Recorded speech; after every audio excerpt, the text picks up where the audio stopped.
안녕하세요. 저는 춘천 한마음교회에서 온 김다빈입니다. 저는 사람을 지나치게 의식했던 사람이었는데요. 부활하신 예수님을 만나 사람에 상관없이 기쁘고 담대하게 살게 된 간증을 나누려고 합니다. 저는 좋아하는 취미가 하나 있어요. 바로 춤을 추는 건데요. 저는 초등학교 6학년 때부터 춤을 췄었어요. 그런데요, 그동안 단 한 명도 제가 춤을 춘다는 사실을 몰랐어요. 저는 항상 아무도 모르게 춤을 췄어요. 야심한 밤에 방문을 걸어 잠그고 이어폰을 귀에 꽂고 미친 듯이 춤을 췄어요. 한 번은 조금 시끄럽게 췄는지 부모님이 주무시다가 깬 거예요. 그리고 제 방문을 두드리시는데 저는 그 짧은 시간 동안 빛의 속도로 침대에 뛰어들어가 자는 척을 했습니다. 저는 춤을 추는 제 모습을 남들에게 보여주는 것을 절대 원하지 않았어요. 사람들의 시선이 받는 것이 너무 괴로웠고 고통스러웠기 때문이었어요. 제가 어렸을 때 부모님이 이혼을 하셨어요. 그때부터 아버지와 떨어져서 살게 됐는데요. 어렸었던 저는 아버지가 없다는 사실로 저를 불쌍하게 쳐다보는 사람들의 시선이 싫었어요. 마치 제가 이상한 사람이 된 것만 같았거든요. 그래서 늘 아버지랑 같이 산다고 얘기를 하고 다녔어요. 저에게서 있어 아버지는 항상 출장 중이셨습니다. 그리고 제 팔에는 화상을 입어 큰 흉터가 있는데요. 친구들은 제 흉터를 가지고 저를 괴물이라고 종종 놀리곤 했어요. 저는 이런 놀림을 받을 때마다 왜 내 팔은 남들과 다른 거야 하며 우울해했습니다. 저는 사계절 중에 여름을 제일 싫어했는데요. 여름이 되면 반팔을 입어야 했기 때문이었어요. 반팔을 입고 등교를 할 때면 항상 화상 흉터가 있는 쪽에 팔을 가리고 다녔던 기억이 있습니다. 이렇게 살다 보니까 제 마음속에는 남들과 다르다는 것에 대한 두려움이 자리 잡게 됐어요. 남들의 눈에 이상하게 보인다는 것이 얼마나 창피하고 부끄러운 일인지 알게 된 거예요. 그때부터 사람들을 의식하기 시작했어요. 저 사람은 나를 어떻게 생각할까? 내가 하는 행동을 다른 사람들이 쳐다보고 있지 않을까? 하는 생각들이 저를 지배하기 시작했어요. 그리고 이런 생각들이 들 때면 저는 너무 부끄러웠어요. 그래서 제 주변에 사람이 있으면 저는 그 사람이 의식돼서 가만히 있지를 못했습니다. 이런 제게 유일한 쉼터는 제 방이었어요. 방 안에 혼자 있을 때만 편하고 자유롭게 있을 수 있었기 때문이었어요. 그래서 방 안에 혼자 틀어박혀 있는 것을 좋아했는데요. 방학이 되면 개학할 때까지 집에만 있을 때도 있었고, 그럴 때면 머리를 개학할 때까지 감지 않을 때도 있었어요. 이런 저를 보다 못하신 어머니께서는 저를 억지로 끌고 밖으로 나가시곤 했는데요. 어머니가 가끔씩 외출을 하게 되면 어머니가 항상 제게 하시던 말씀이 있었어요. 바로 집에서의 제 얼굴과 밖에서의 얼굴이 너무 다르다는 거예요. 집에서는 멀쩡한데 밖에 나오기만 하면 얼굴이 보기 싫을 정도로 이상해진다고 말씀하셨습니다. 사람이 의식돼서 제 얼굴 표정이 굳어졌기 때문이었어요. 저는 외출하는 것 중에 옷 사러 가는 걸 제일 싫어했는데요. 가게 종업원이 옷을 권하면서 이거 입어보라, 저거 입어보라 하는데 그 큰 소리에 가게 안에 모든 사람들의 시선이 다 저를 향하는 것만 같아 머리가 아프고 어질어질해서 토할 것 같았거든요. 그리고 옷을 갈아입고 나온 제 모습을 남들이 쳐다보는 게 너무 싫었어요. 그래서 옷을 사러 가면 입어보지도 않고 아무거나 대충 골라집고 나와서 사이즈가 맞지 않는 옷을 사거나 어울리지도 않는 옷을 사기도 했어요. 한 번은 버스를 탔는데요. 그때 제가 두꺼운 외투를 입고 있었는데 버스 안이 너무 더운 거예요. 그러면 외투를 벗으면 되잖아요. 그런데 저는 외투를 벗을 수가 없었어요. 버스 안에 사람들이 다 저를 쳐다보고 있다는 같은 생각이 드니까 너무 창피해서 외투를 벗을 수가 없는 거예요. 그래서 땀을 뻘뻘 흘리면서도 꾹 참고 목적지까지 가기도 했어요. 학교에서는 친구들을 대할 때 얘네들이 나를 어떻게 생각할까? 날 싫어하지 않을까? 하며 늘 조심스럽게 행동했는데요. 한 번은 친구들이 모여서 한 친구를 험담하는 것을 보게 됐어요. 그 모습을 보면서 만약에 저들의 험담의 대상이 나라면 어떨까 하고 생각해봤는데 정말 소름이 끼칠 정도로 싫었어요. 그 뒤로 한 가지 결심을 하게 됐는데요. 남들이 싫어할 만한 짓은 절대 하지 말자였어요. 그때부터 사람들에게 좋게 보이려고 노력을 많이 했던 것 같아요. 그래서 저는 사람들의 부탁을 거절하지 못했어요. 부탁을 거절하게 되면 이 사람이 나를 싫어하게 될 거라는 생각 때문에 무조건 다 들어줬습니다. 한 번은 시험을 보기 하루 전날이었는데 친구가 내일 시험 보는 과목에 기출문제집 답안지를 하루 동안 빌려달라고 하는 거예요. 저는 공부를 해야 했었던 과목이었는데도 그 답지를 빌려줬어요. 이 밖에도 청소를 대신 해주기도 하고 필기를 대신 써주기도 하고 돈도 수도 없이 빌려줬어요. 솔직히 들어주기 싫고 귀찮을 때도 많았는데요. 그래도 티내지 않고 꾹 참고 웃으면서 다 들어줬습니다. 이렇다 보니 사람들 사이에서는 착하다는 말을 자주 듣곤 했어요. 친구들도 저를 좋아해줬고요. 그런데도 사람을 의식하는 것은 사라지지 않았습니다. 아무리 사람들에게 좋게 보이려고 노력해도 완벽할 순 없잖아요. 가끔씩 실수라도 해서 친구들에게 싫은 소리라도 듣게 되면 정말 세상이 다 무너지는 것만 같았어요. 그러면서 하루 종일 우울해했습니다. 대학에 와서도 이런 제 생활은 변하지 않았어요. 늘 사람을 의식했고 사람들에게 잘 보이려고 노력을 많이 했어요. 학과에서는 선배들에게 잘 보이려고 노력을 많이 했는데요. 그래서 과 생활도 열심히 했고 술자리에도 빠지지 않고 다 참석했어요. 선배들의 평가에 따라 제 행복은 좌우됐어요. 저를 좋아해주면 행복하다가도 조금이라도 저를 싫어하는 것 같으면 한없이 우울해졌어요. 이렇게 사람들의 평가나 사람들의 시선은 제 인생의 전부라고 해도 될 정도였어요. 동시에 너무나도 큰 두려움의 대상이었습니다. 저는 대학에 입학하고 나서 20살 때부터 교회를 다니기 시작했는데요. 대학에 합격하고 살 곳을 알아보던 중에 어머니와 함께 근무하시던 춘천 한마음교회를 다니시는 어떤 선생님의 소개로 한마음교회에서 운영하는 기숙사에 살게 됐어요. 저는 교회 기숙사에 살면서도 같이 사는 형들에게 잘 보이려고 노력을 했는데요. 이들에게 잘 보이기 위한 방법은 교회를 열심히 다니는 것이라 생각했습니다. 그래서 기숙사에 들어오자마자 형들을 따라 새벽 기도도 갔었어요. 와, 놀랍다고 대단하다고 말해주는 형들의 칭찬이 좋아서 힘들어도 꾹 참았습니다. 같이 사는 형들은 제게 복음으로 교제를 자주 해주곤 했었는데요. 저는 이해가 되지 않아도 의문이 들어도 물어보지를 못했어요. 물어보게 되면 저를 싫어할 거라는 생각 때문에 무조건 아멘 하면서 잘 듣는 척을 하곤 했습니다. 그래도 교회에 다니는 것은 생각보다 괜찮았는데요. 찬양을 부르는 것도 즐겁고 좋았고 기도를 하면서 가끔씩 눈물이 흐르는 것도 좋았어요. 예배를 드리면서 그 말씀에 감격하는 것도 좋았고요. 그렇게 마냥 행복할 줄만 알았던 교회 생활이었는데요. 어느 날 이 모든 것이 송두리째 날아가 버리는 일이 일어났어요. 바로 교회를 다니면 전도를 해야 된다는 사실을 알게 됐을 때였어요.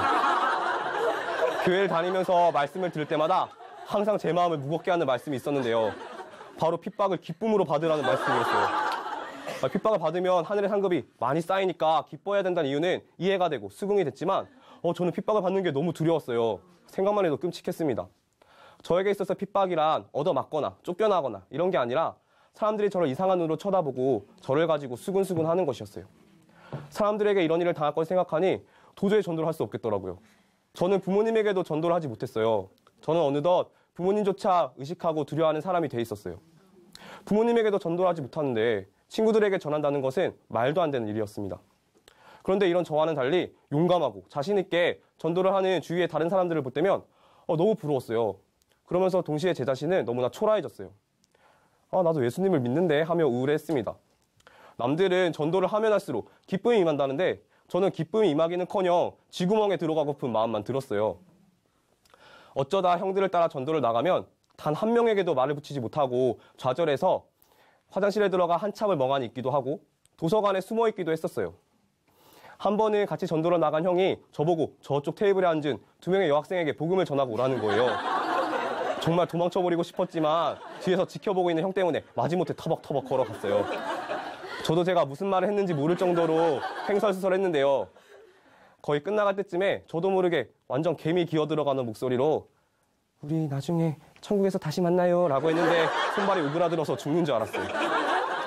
네 하면서 저를 쳐다보던 그 학생들의 눈빛은 아직도 잊을 수가 없습니다. 정말 그 자리에서 사라져버리고 싶더라고요. 전도에 대한 압박 때문에 사람들을 의식하고 두려워하는 것은 더욱 심해져만 갔어요. 사람들과 이야기를 나누다가 우연히 기독교에 대한 화제가 나오기라도 하면 정말 그 자리에서 도망쳐버리고 싶을 정도로 얼굴이 화끈거리고 부끄러워지기 시작했어요. 그러다가 진정이 되면 예수님을 부끄러워했다는 생각에 죄책감으로 한없이 괴로워했어요. 이럴 때마다 드는 생각이 있었는데요. 정말 교회는 전도만 안 하면 행복하게 잘 다닐 수 있을 것 같다는 생각이었어요. 그런데 교회를 다니면서 가족들과 친구들에게 복음을 전하지 않으면 이 영혼들은 지옥에 간다. 이 영혼들을 살려야 된다. 이런 말씀을 들어서 전도를 아예 안 하고는 살 수 없을 것 같았어요. 그때부터 전도가 항상 제 머릿속에 맴돌면서 저를 괴롭히기 시작했습니다. 그러던 어느 날이었어요.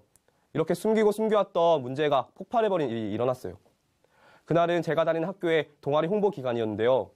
제가 속한 기독교 동아리도 천막을 설치하고 홍보를 했어요. 그런데 우연히 저희과 후배들이 찾아온 거예요. 저는 순간 멈칫했습니다. 그렇게 어색하게 후배들과 인사를 나누는데 옆에 있던 같은 동아리 누나가 저보고 그 후배들에게 복음을 전하라는 거예요. 저는 그 누나의 말대로 후배들에게 복음을 전하고 돌려보냈어요. 그리고 동아리 홍보가 끝나고 기숙사로 돌아오는 내내 저는 공황 상태에 빠져버렸어요. 난 도대체 뭐 하는 놈이지? 하는 생각이 계속해서 들었어요. 저는 후배들에게 복음을 전하는 그 순간에 마음속으로 예수님을 부인해버렸기 때문이었어요. 걔네들이 나 어떻게 생각할까 하는 두려움에 입으로는 복음을 전하고 있는데 마음속에서는 예수님을 창피해하고 복음을 한없이 부끄러워한 마음 중심이 너무나 밝히 드러나 버린 거예요. 기숙사에 돌아와서 한참을 고민한 끝에 결국 참담한 심정으로 제 모든 문제를 써내려 갔어요. 다 쓴 것을 훑어보니까 정말 정신병자가 따로 없더라고요. 저는 이 기록한 것을 목사님께 메일로 보내면서 하나님께 기도했어요. 하나님, 저 전도를 너무 하고 싶은데요. 너무 창피하고 부끄러워서요. 입이 떨어지지가 않아요. 사람들이 저를 어떻게 생각할지가 너무 두렵고요. 사람들이 저를 쳐다보는 그 시선이 너무 무서워요. 저 좀 살려주세요. 저 좀 도와주세요. 그렇게 이틀이 지나고 새벽 예배 시간이었어요. 목사님께서는 제가 기록해 보낸 것을 익명으로 읽어주셨어요. 그리고 말씀 한 구절을 찾아서 읽어주셨는데요. 마태복음 10장 28절 말씀이었어요. 몸은 죽여도 영혼은 능히 죽이지 못하는 자들을 두려워하지 말고 오직 몸과 영혼을 능히 지옥에 멸하시는 자를 두려워하라. 네. 이 말씀을 읽는데 저는 너무나 큰 충격에 빠져버렸어요. 제가 지금까지 부끄러워했던 예수님이 하나님이시라는 거예요. 온 세상 만물을 창조한 전능하신 하나님이시라는 거예요. 저는 제가 지금까지 들었었던 복음을 다시 생각해 봤어요. 정말 예수님이 성경의 예언대로 부활하셔서 하나님으로 확증되셨는가? 그리고 나는 이 예수님을 진정으로 만났는가? 이 물음을 가지고 하나님과 복음 앞에 다시 엎드리게 됐어요. 그러던 중에 하나님께서는 예수님의 친동생이었던 야고보를 생각나게 해주셨어요. 바로 말씀을 찾아서 읽었습니다. 야고보서의 맨 첫 장 첫 절에 이렇게 쓰여 있었어요. 하나님과 주 예수 그리스도의 종 야고보. 자신의 친형 예수를 조롱했던 야고보가 자신의 친형 예수를 하나님이라고, 자신의 주인이라고 고백하고 있었어요. 이 말씀이 있는데 저는 그대로 꺾여버렸어요. 아, 예수님이 진짜 부활하셨구나.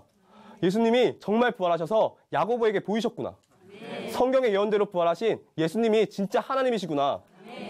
부활하신 예수님이 제 앞에 서 계신 것만 같았어요. 그렇게 기도를 드리는데 제 마음 가운데 누가 제 등 뒤에서 다비나 하고 부르는 것 같은 거예요.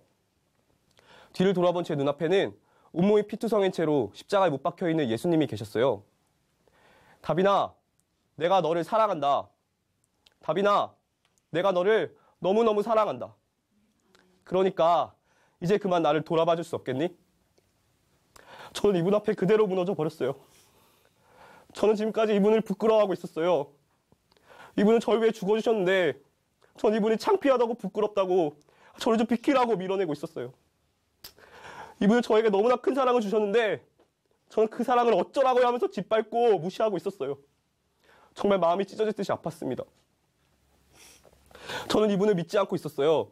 이분 앞에 저는 제가 철저하게 제가 주인이었어요. 사람들에게 이상한 사람 취급받는 게 싫어서 예수라는 이름을 부끄러워하고 있었어요. 하나님이신 예수님을 부끄러워하고 있었어요. 하나님을 부끄러워하고 있었어요. 아무런 말도 할 수가 없었습니다. 아무런 말도 나오지 않았어요. 그저 하염없이 눈물만 흘렀어요. 예수님, 정말 죄송합니다. 정말 죄송합니다. 그렇게 회개하고 또 회개했어요. 그리고 예수님을 제 마음에 온전히 주인으로 모셔드렸습니다. 이제는 예수님만 사랑하며 살겠습니다 하고 고백했어요. 예수님이 제 마음의 주인으로 와 계시니 더 이상 사람들의 시선은 두려워할 것이 아니었어요. 전능하신 이분 앞에 상황과 환경, 사람들은 하나의 먼지만큼이나 작아 보였습니다. 숨통이 트이는 것 같았어요. 담대함과 자유함이 임하게 됐어요. 이제는 나의 주인이신 예수님의 말씀에만 순종하며 살겠다는 마음이 강하게 들었어요. 그때부터 제 삶이 조금씩 변하기 시작했어요. 먼저 그 새벽 기도가 끝나자마자 같은 과 형에게 전화를 걸어서 저녁 약속을 잡았어요. 그리고 바로 예수님이 진짜 부활하셨다고, 이분이 하나님이시라고, 하나님이 정말 살아계신다고 복음을 전했어요. 그동안 창피하게만 했었는데 처음으로 복음을 전하고 기뻤어요. 제가 지금까지 부끄러워서 전하지 못했던 복음은요, 전능자 하나님께서 우리 때문에 직접 사람의 몸을 입고 이 땅에 오셔서 우리 죄를 대신하여 죽으시고 부활하신 이 세상에 있을 수도 없는 가장 큰 사건이었고 가장 큰 사랑이었어요. 방학을 하고 집에 내려와서도 부모님에게 복음을 전했어요. 이때 어머니께서는 제가 무섭기까지 했다고 하셨는데요. 거의 3시간이 넘도록 부활만 얘기했었거든요. 학교는 잘 다니고 있니? 뭐 밥은 잘 챙겨 먹고 다녀? 어떤 질문을 하셔도 제 대답은 항상 그럼요. 근데 엄마 있잖아요. 예수님이 부활하셨대요. 였습니다. 어머니뿐만 아니라 아버지와 할머니에게도 복음을 전했어요. 특히 할머니는 마음을 열고 잘 들어주셨어요. 그리고 예수님을 마음의 주인으로 영접하시겠다고 하셨어요. 그래서 같이 영접 기도를 드리는 중에 할머니께서는 마지막에 예수 그리스도의 이름으로 기도드립니다. 아멘 하는 부분에서 무릎을 탁 하고 꿇으시더니 아멘 하시며 화답하셨어요. 정말 놀라웠어요. 그리고 하나님께 정말 감사했습니다. 그리고 그동안 어색해하고 어려워했었던 아버지를 진심으로 사랑하게 됐습니다. 제가 초등학교 6학년이 되던 때에 이혼하셨던 부모님은 재결합을 하셨어요. 그때부터 아버지와 함께 살게 됐는데요. 그동안 그토록 함께 살고 싶어 했었던 아버지였는데 저는 아버지와 함께 있는 것이 너무 불편했어요. 아버지를 어색해하고 어려워하면서 의식을 하게 되니까 제 표정과 행동이 굳어졌기 때문이었어요. 어머니랑 단둘이 있을 때는 편하게 말도 하고 자유롭게 있다가도 아버지가 들어오시기만 하면 곧장 방 안으로 쏙 들어가곤 했어요. 그런데 그랬던 제가 예수님을 마음의 주인으로 믿고 아버지에게 복음을 전하고 늘 아버지를 위해 기도하게 됐어요. 살면서 처음으로 살갑게 아버지 사랑합니다 라고 문자를 보내고 사랑한다 아들아 라는 답장을 받았던 날은 아직도 잊을 수가 없습니다. 하나님께서는 제가 가지고 있던 사람에 대한 두려움을 영혼에 대한 뜨거운 사랑으로 바꿔주셨어요. 그래서 학과 사람들에게도 열심히 복음을 전해 작은 교회를 세워 예배를 드리는 축복도 허락해 주셨어요. 그리고 제가 있는 곳이라면 어디든지 택시에서든 전철에서든 학교에서든 담대하게 복음을 전하게 됐습니다. 교회에 다니는 것은 더욱 즐겁고 행복해져만 갔는데요. 하나님께서는 모두가 친형제 자매라는 사실을 누리게 해주셨어요. 외동이어서 형제가 없던 제게 하나님께서는 수많은 형들과 누나들, 동생들을 주셨어요. 정말 감사했습니다. 늘 어둡고 말이 없던 저였는데 이제는 웃기고 재밌는 교회 형, 교회 오빠로 통하고 있습니다. 한 번은 성탄절 앞둔 날이었는데요. 이때 교회에서는 성탄절 축하 행사 준비가 한창이었어요. 청년부 형제들은 꽁트를 준비했었는데요. 이때 연습하면서 저는 예전에 저였으면 정말 상상할 수도 없었던 역할을 맡게 됐어요. 웃기고 이상한 말투로 연기하면서 춤추는 역할이었는데 연습을 하면 할수록 과연 내가 이걸 할 수 있을까 하는 생각이 들면서 도저히 이거 안 되겠다 싶은 거예요. 그래서 새벽 기도 때마다 하나님 저 이거 진짜 못하겠어요 하고 기도를 했어요. 그럴 때마다 하나님께서는 넌 더 이상 두려운 존재가 아니다 라고 말씀해 주셨어요. 결국 성탄절 당일이 됐고 저는 이날 수많은 사람들 앞에서 안녕하세요. 천상에 노래하는 신 방하는 어린 새별 천국의 감미롭게 넘기는 피레어신 피브레레어 막 이렇게 춤을 추고 있었습니다.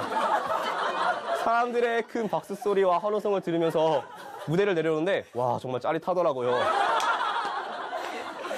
그때부터 교회 지체들의 결혼식 있을 때마다 가서 축하 퍼포먼스를 하곤 했었는데요. 정말 예전에 저였으면 상상할 수도 없었던 일이었는데 하나님께서는 사람의 시선을 두려워하던 저를 사람의 시선을 즐기는 자로 바꿔주셨습니다. 그 뒤로 사람의 시선으로부터 완전히 자유로운 자가 됐습니다. 아무도 모르게 혼자 췄었던 춤은 교회 지체들에게 기쁨을 주기 위한 도구로 귀히 쓰임을 받고 있고요. 한번 옷을 사러 나가면 종업원이 말릴 정도로 패션쇼를 열곤 합니다. 반팔옷을 입고도 사람들이 많은 번화가를 잘만 돌아다니고요. 그렇게 돌아다니다가 사람들이 네 팔 왜 그래? 라고 물어보면 그제서야 내 팔에 흉터가 있었지 할 정도로 신경도 쓰지 않게 됐습니다. 그리고 현재 저는 찬양팀의 보컬로 수많은 사람들 앞에서 기쁨으로 하나님을 찬양하고 있습니다. 몸은 죽여도 영혼은 능히 죽이지 못하는 자들을 두려워하지 말라는 말씀은 항상 저를 든든히 세워주는 버팀목과 같은 말씀이 됐어요. 저는 현재 하나님께서 제게 허락하신 캠퍼스를 위해 늘 기도하고 그곳에서 복음을 전하는 부활의 증인으로 살고 있습니다. 저는 이제 오직 예수님만 바라봅니다. 사람을 의식하고 사람의 시선이 두려워서 늘 어둡고 우울하게만 살았던 폐잔병과 같았던 저를 기쁘고 담대한 주님의 강한 용사로서의 삶으로 인도해 주신 삼위일체 하나님께 모든 감사와 영광을 돌려드리며 이상으로 제 간증을 마치겠습니다. 감사합니다.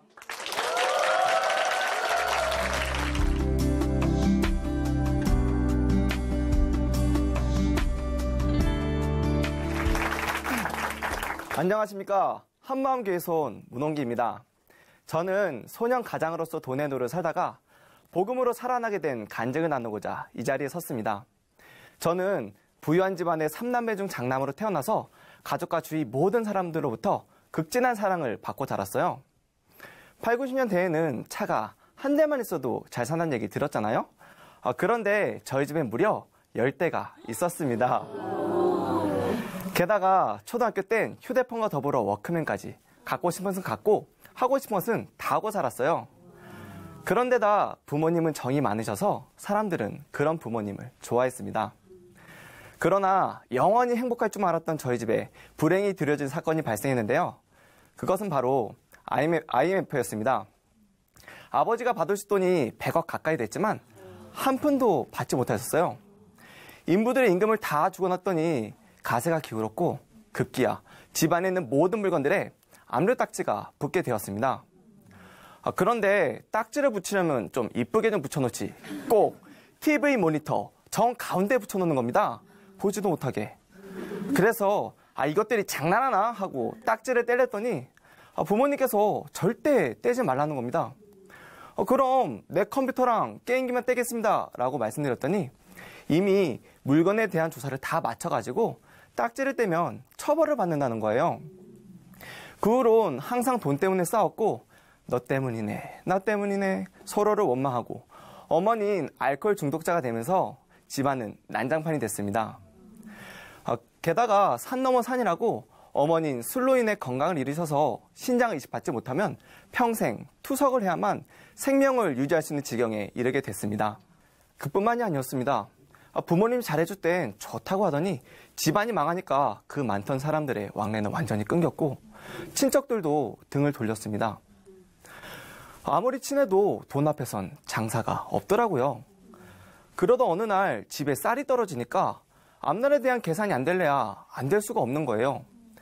몸이 아프신 부모님과 아직 어린 두 동생을 보니까 얘네 학교 준비물 사고 대학 등록금에 결혼까지 시키려면 내가 키울 수밖에 없겠다는 생각에 정신이 확 들었습니다. 당시 어린 나이에도 일을 못하신 아버지의 마음을 알겠는 거예요. 몸이 안 좋으시도 했지만 잘 나가던 건설업 사장이 쫄딱 망해가지고 잡부로 일하면 얼마나 치욕적일지 알았던 겁니다. 그래서 제가 무슨 용기인지 아버지 제가 다 벌 테니까 걱정 좀 붙들어 매세요. 네? 라고 초등학생 때 말씀드리기까지 했어요. 하지만 친구들은 가난해진 저를 얕보기 시작했고 급기야 왕따를 시키고 때로는 집단 폭행까지 휘두르기도 했어요. 하지만 그러면 그럴수록 더욱 돈에 미쳐갔습니다. 왜냐하면 오직 돈만이 이 모든 상황을 회복시킬 수 있을 거란 믿음 때문이었어요. 어느 유명 연예인이 돈은 인생의 전부가 아니라고 했는데 제게서 돈은 내 인생의 모든 것이었습니다.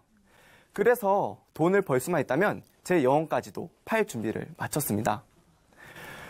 솔직히 중고등학교 땐 할 수 있는 일이 별로 없잖아요? 그래서 인터넷을 통한 게임 CD 장사를 했습니다. 그때 당시엔 물건을 올린 즉시 팔렸었고 거래 신용도가 높아지면서 장사가 더욱 잘 되기 시작했어요. 그러나 학교를 다니면서 장사하려니 쉽지만은 않더라고요. 하지만 이를 악물며 발품을 팔았고 통장에 찍히는 돈을 보면서 보람을 느꼈습니다. 아버지는 고등학교를 졸업하고 취업을 하려 했던 저에게 남자가 대학을 나오지 않으면 안 되니까 진학을 하라고 말씀하셨어요. 그래서 학자금 대출을 받아 학비를 충당했어요. 그러니 마음 편히 학교를 다닐 수 없었습니다. 남들은 대학생활을 즐기고 연애하고 놀기에 급급한데 전 그럴 수가 없었어요. 장학금을 받으려고 책을 봤는데 하얀 것은 종이고 까만 것은 글자고 영 머리에 들어오지 않더라고요. 그래서 또 일을 찾기 시작했고 수업이 끝난과 동시에 치킨 배달로 직행했어요. 솔직히 전 치킨 배달이라고 하니까 배달만 하면 될 줄 알고 갔거든요. 그런데 남는 시간엔 치킨 박스로 접고 물을 포장하고 손님 면목 홀서빙에 청소까지 하니까 너무 힘든 거예요. 그런데 그 일을 하는 것보다 더 힘든 것은 사람을 상대하는 일이었어요. 수업을 마친 뒤 피곤하고 짜증나는데 손님 앞에선 명랑한 모습으로 맛있게 드십시오! 라고 해야 되는 저의 모습이 불쌍하더라고요. 무사히 치킨 배달을 마치고 나면 대리운전을 갔어요. 그때 야심한 시간에 할 수 있는 일이 그거밖에 없기도 했지만 벌이도 꽤 짭짤했기 때문이에요. 하지만 대리운전은 치킨 배달보다 더 힘들었습니다. 많지 않은 손님들이 기사의 길을 우습게 하기 때문인데요. 한 번은 손님이 젊은 친구가 말이야, 수고가 많아. 근데 말이지, 자네도 열심히 살면 이런 차를 몰 수 있을 걸세. 라고 하는데 그 말을 듣고 완전 어이가 없는 거예요. 그래서 지금 몰고 있잖아요. 라는 말이 목구멍까지 차올랐지만 꼭 참았습니다. 왜냐하면 이런 괜한 폼을 잡는 손님들은 꼭 팁을 주기 마련인데요. 그래서 대체 얼마나 주려고 이렇게 폼을 잡나 하고 기대하고 있었는데 손님은 쿠폰을 달라면서 그냥 내렸고 전 너무 화가 나서 어이가 없었습니다. 하지만 여기서 끝이 아닙니다. 피곤한 몸을 이끌고 마지막 일자리를 향했어요. 그것은 바로 음식물 쓰레기를 치우는 일인데요. 다른 알바 시간과 전혀 겹치지도 않고 일당을 무려 7만 원이나 준다는 거예요. 그래서 저로서는 전혀 거부할 이유가 없더라고요. 하지만 이 쓰레기 수거차가 갈매기가 날아다니고 말꺼풀은 망상 해수욕장을 지나는 거예요. 지나가는 것은 좋은데 친한 친구놈이 차를 빌려서 여자친구와 함께 신나게 놀고 있는 게 아니겠어요? 그래서 전 기도를 했죠. 아버지여, 만일 할 수만 있거든 제 친구와 마주치지 않게 해주세요. 나중에 알게 된 건데 이렇게 기도를 하면 안 되더라고요. 아버지의 뜻이면 보게 되더라고요, 이게. 결국 아버지의 뜻이었는지 친구는 쓰레기차에 매달린 저를 보고야 말았습니다. 그런데 이 자식이 차를 끌고 쓰레기차에 매달린 저를 쫓아오는 거예요. 그래서 전 친구에게 야! 쫓아오지 마! 저리 가라고! 외쳤지만 소용이 없었어요. 그런데 차를 끌고 저를 쫓아온 친구는 자신의 여자친구에게 자기야, 내 친구 홍기야. 인사해. 라고 소개한 뒤 이런 일을 아무렇지 않게 하는 제가 자랑스럽다는 거예요. 야, 임마. 하필이면 왜 지금 소개시켜주고 난리냐고, 정말 순간 얼마나 창피하던지 직업에 귀천이 없다고 자부하는 저는 그날 완전히 무너져 내렸습니다. 직업에 귀천이 없긴 뭐가 없어. 그러나, 그래서 순간 저도 대학생인데, 저놈보다 못난 게 뭔가 싶더라고요. 그래서, 야, 그렇게 자랑스러우면 니도 한번 매달려 보든가 라고 했더니 도망치듯 차를 끌고 가는 게 아니겠어요? 우여곡절 끝에 하루에 3시간 자고 피땀 흘려 번 돈을 두근대는 마음으로 계산해 봤습니다. 학교 쉬는 시간에 짬짬 일해서 번 돈 12,000원. 시급 3,500원짜리 치킨 배달 5시간 해서 번 돈 17,500원. 날마다 다르지만 대리기사를 해서 번 돈 25,000원. 쓰레기 수거차 8시간 매달려서 번 돈 7만원. 합계 11만 4,500원. 하지만 계산을 마치고 나니 내가 이거 보려고 하루에 3시간 자면 이 생고생을 했나 싶을 정도로 허무하더라고요. 저는 돈만 있으면 집에 압력딱지가 붙어있는 모든 물건들 다 되찾을 수 있을 거고, 돈만 있으면 1급 장애가 있으신 어머니의 건강을 되찾을 수 있을 거고, 돈만 있으면 날 얕봤던 친구들 다 내 앞에 무릎 꿇릴 수 있을 거고, 돈만 있으면 등을 돌렸던 사람들이 다 돌아올 것이고, 돈만 있으면 결혼과 명예와 내가 추구했던 모든 걸 다 얻을 수 있을 거고, 돈만 있으면 이런 비참한 삶을 살지 않을 것이라고 철석같이 믿어왔어요. 그러니 노는 순간에도 시급이 생각나 마음 편히 쉴 수가 없었고, 어느 순간 사람의 가치를 시급으로 매기게 되는 것이었습니다. 그래서 가면 갈수록 절망했습니다. 왜냐하면 일하느라 배운 것도 없고 돈도 없고 자격증도 아무것도 없다 판단된 저는 주저앉아버렸어요.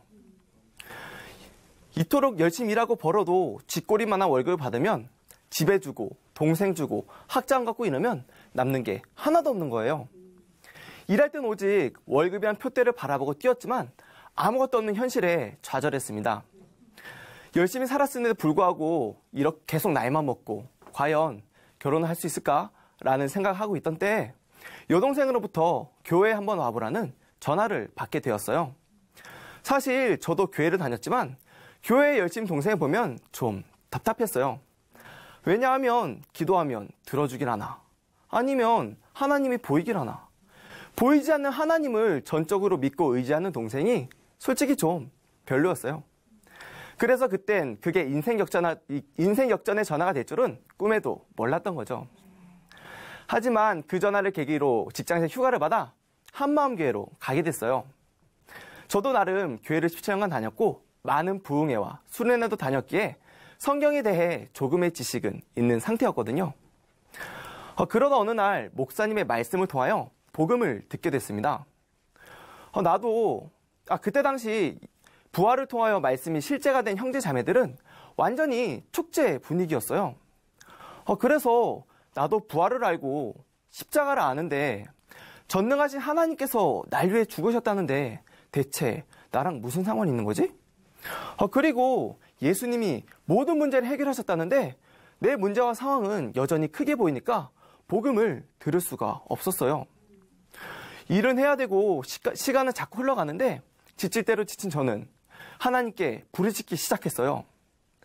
그러던 중에 예수님의 제자를 통하여 예수님이 하나님이심을 비춰주시는 거예요. 사람이 자기 목숨보다 중요한 게 없잖아요. 그런데 예수님께서 십자가에 달려 죽으실 때 전부 도망쳤던 그 겁쟁이 제자들이 예수님의 부활을 본 뒤엔 자신의 생명조차 아끼지 않고 복음을 증거하는 것입니다. 완전히 바뀐 제자들을 보니까 예수님이 진짜 부활하셨구나. 이 예수님이 진짜 하나님이심을 알게 된 거예요. 예전엔 제자들의 믿음과 저의 믿음엔 갭이 있다고 생각했어요. 왜냐하면 제자들은 직접 봤지만 전 직접 보지 못했으니까요. 그런데 고린도전서 15장 11절 말씀에 내나 저희나 이같이 전파하니 너희도 이같이 믿었다라는 말씀을 보면서 꼭 2000전에 예수님을 직접 봐야만 믿을 수 있게 해놓으신 것이 아니라 성경에 예언된 말씀과 부활하신 예수님 본 제자들을 통하여 나도 똑같이 믿을 수 있다는 알게 되면서 쾌재를 불렀습니다. 예전엔 죄인이란 얘기를 들으면 거북했어요. 왜냐하면 난 여태껏 가족들을 살았지 죄 지어 본 적도 없고 교도소에 가본 적도 없고 날 위해 산 적도 없다. 하나님이 나보다 더 가족을 사랑하냐고. 하나님이 대체 우리에게 해준 것이 뭐가 있냐고 전능하신 하나님께 바락바락 대들었습니다. 그러나 하나님께서는 이런 악랄한 저에게 아무 말 없이 십자가만 보여주셨습니다. 예전엔 아무 감정 없이 바라봤던 십자가를 부활로 비춰보니 하나님이 나를 위해 진짜 죽어주셨더라고요. 사도행전 2장 36절 말씀에 유대인들이 자기가 하나님이라고 주장했던 청년 예수를 신성 모독죄로 십자가에 매달아 죽여버렸는데 이 예수님을 성경에 예언된 대로 하나님이 다시 살리셔서 주와 그리스도가 되게 하신 거예요. 그런데 이것이 알아졌을 때 유대인들은 어찌할꼬 하며 난리가 난 거예요. 난리가. 하나님을 죽였으니까요. 그런데 이것이 제게도 동일하게 비춰주는 순간 정말 눈물로 회개할 수밖에 없었습니다. 예수님의 부활로 이분이 하나님심을 알게 됐고 성경 말씀은 제가 제 이해 여부와 상관없이 아멘이 됐어요.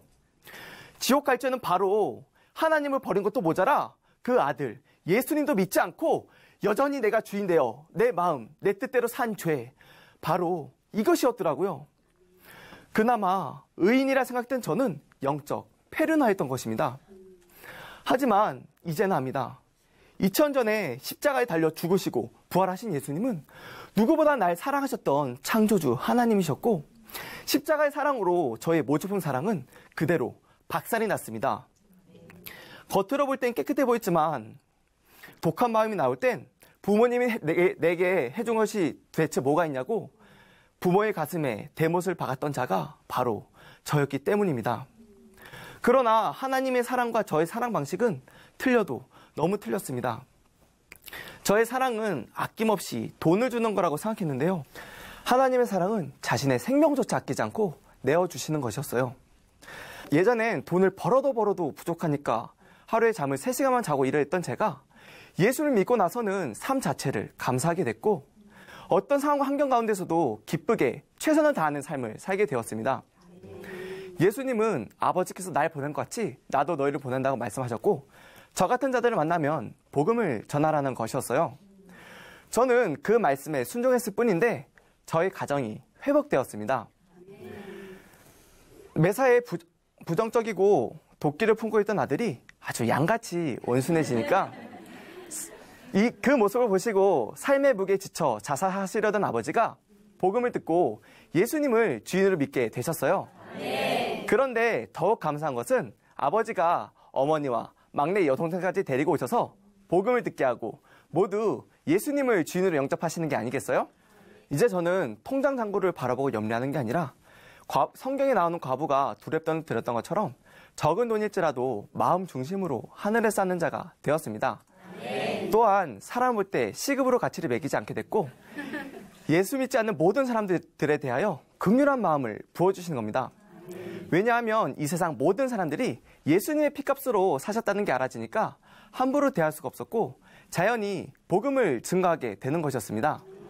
저는 그저 먼저 그의 나라와 그의 의를 구하는 삶을 살았을 뿐인데 가정의 회복과 상처 치유는 물론이고 돈은 더 이상 제 인생에 모든 것이 될 수 없었습니다. 정말 예전 같았으면 컴퓨터 수리기사라는 직장이 너무 창피해서 어디서 말도 못했을 거예요. 그러나 복음으로 가치관이 완전히 바뀐 저는 사도 바울을 모델 삼아 수리기사의 직장을 자랑스럽게 여기고 기쁘게 복음을 증거하는 왕같은 제사장의 삶을 살고 있습니다.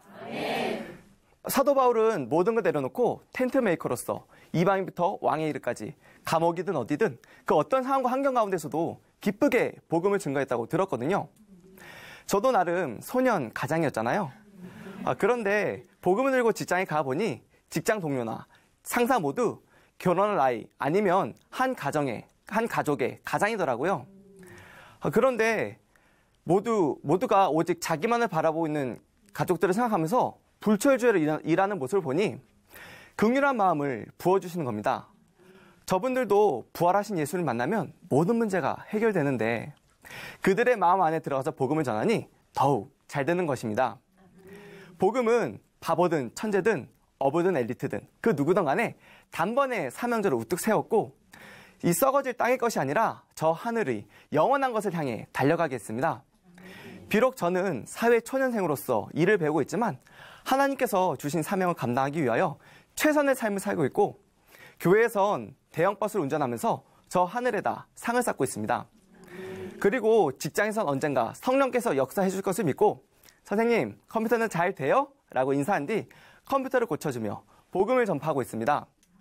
말씀에 인생은 길어봐야 7, 80세이고 승부는 이 땅이 아니라 저 하늘에서 난다고 말씀하셨습니다. 오직 돈만이라고 외치던 저를 오직 주만이로 바꿔주신 하나님께 모든 영광을 돌려드리며 제 간증을 마치고자 합니다. 감사합니다.